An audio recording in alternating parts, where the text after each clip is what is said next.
Hey guys, it's Haunted House here. Season 23 of Apex Legends is in full swing. There have been a lot of changes, a big meta shift, and it seems like everyone either thinks this is the best state the game has been in a while, or the last nail in the coffin for the franchise. Today I wanted to briefly discuss my takes on the season so far, and be sure to let me know your takes in the comments below. Let's have a discussion about the state of all things Apex, and while you're down there, please feel free to subscribe if you have not already so you can stay up to date on all my latest videos. It would be pretty cool if you did. As always, thanks for watching and let's dive in. Respawn decided to launch the season in a kind of unconventional way where they cold dropped Launch Royale, a throwback mode to the early days of Apex. I guess with every other game, from Fortnite to Overwatch riding the big wave of nostalgia, it was only a matter of time before it was our turn to hang 10. The mode was a fun blast from the past, but it was kind of off-putting that it was the only option for casual play for the first few days of the season. Lifeline got reworked, and if you were excited to check that out without having to play ranked, that's too fucking bad, I guess. Overall, Launch Royale is a fun novelty that got a little tiresome faster than nostalgia modes in other games, at least in my opinion. For as much as we like to bitch about balance in current day Apex, I think that this mode really opened some people's eyes to the quality of life updates that we have gotten over the years from Respawn and made them appreciate that a little bit more.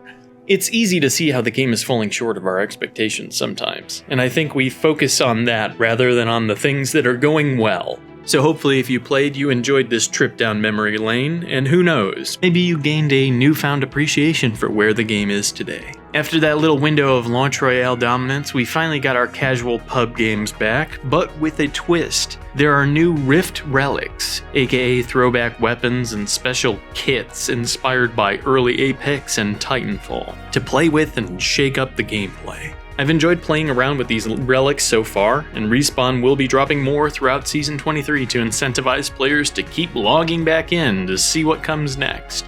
One complaint I do have though is that the EPG-1 launcher from Titanfall should have been available from the start. People were hyped for this thing, so time gating it feels kind of scummy. When the launch trailer did finally drop, the launcher was pretty much the main focus alongside the Lifeline rework. So to not have it available right away just felt like an unnecessary cock tease. Speaking of Lifeline, her rework is pretty fun, even if it's not working correctly a majority of the time as of me writing this. Her dock drone can theoretically be sent out to your teammates to heal them and then recalled back to you, and even though it has glitched out in almost every game I've played as her, I've still really enjoyed the rest of her kit. She can now glide by holding onto her drone, giving her some movement options, and her ultimate care package has finally been replaced by something more fitting of her combat medic title. Her new ultimate, Halo, produces a protective circular wall that increases healing speed for you and your teammates, so basically it's a free reset on demand. And this season can really basically be summed up as Reset Legends, because the support class got a huge rework that is seeing teams with 2 to 3 support legends being meta. Lifeline, Newcastle, and Gibby are here to get their time to shine, and all supports enjoy benefits such as double effectiveness on small heals and full movement speed while healing. They even got better at resetting after or during a fight, with faster reviving and kickstarting your team's health regeneration after picking them up as long as they don't get shot again. As someone who usually had to fill support role in the past, mostly because that was my way of adding value to my team to make up for my lack of skill in the game, I have to say it's nice to have a support-themed season. But I do feel like this meta will get stale for most faster than other metas we've had in the past. At least players aren't afraid to get into fights with Lifeline or Newcastle resets as backup in case things go sideways, but this can also drag already long engagements into minutes-long wars of attrition. And if you think third-partying was a pain before, imagine Lifeline resets, Newcastle resets, Gibby bubbles, and ults, all keeping this fight in a giant stalemate until a third, fourth, fifth party arrives. It's chaos. And while it's fun because it is different and people are at least engaging in action, I do think it will get annoying for some players after a while. Respawn's philosophy and approach to big changes recently has been to start in a really strong state, so people will dive in and use the new stuff a lot. Then they kind of pull back the power after they collect data on what is strong and what is unnecessary. This works on controlled buffs to weapons or a new legend launching, but when it's a whole class getting a Giga Chad super buff treatment, everything else just kind of pales in comparison. I don't know why you would be playing Skirmisher, for instance, this season. It just doesn't make any sense given how much utility support classes have. I know we'll inevitably see some changes with the mid-season patch, but part of me hopes that they make some tweaks before then.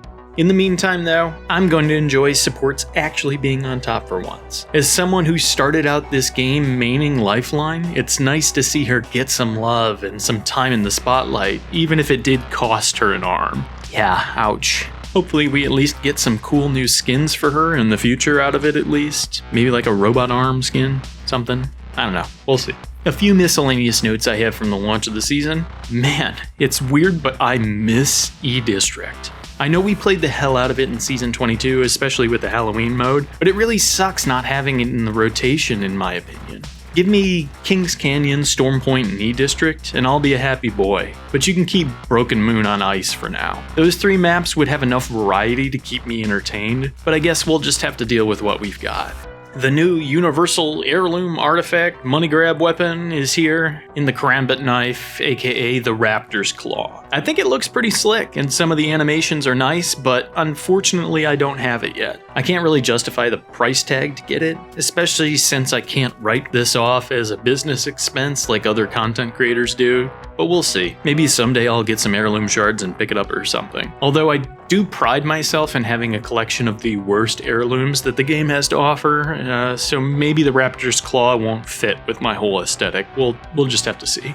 So those are my early takes on Season 23 so far in Apex Legends. I think that the game is still pretty fun, but I do hope we see some changes in the near future to keep things from feeling stale. Hopefully Respawn's dedication towards innovation for the future of the game leads to the next golden age of Apex Legends, but only time will really tell. I'm still not great at the game, but I've been having some fun hopping back in and getting some reps in playing pubs. I don't think I'll ever be a top tier player, but that's okay for me. As long as I can have some fun, win some games, and meet some cool people along the way, it's worth my time. So here's hoping I can keep that up in Season 23 and beyond. What has your experience been like so far? How are you liking Launch Royale, and who are you maining this season? Be sure to join the discussion below. And feel free to like the video if you liked it, or dislike it if you didn't. It goes a long way towards making sure that this video gets seen by more people and gives me good feedback on what videos you guys like to see. Thanks, I really appreciate it. But with that said, I'm off to practice my shield fighting. Make sure you eat well, stay hydrated, take care of yourself and those around you, and I'll see you next time, friends.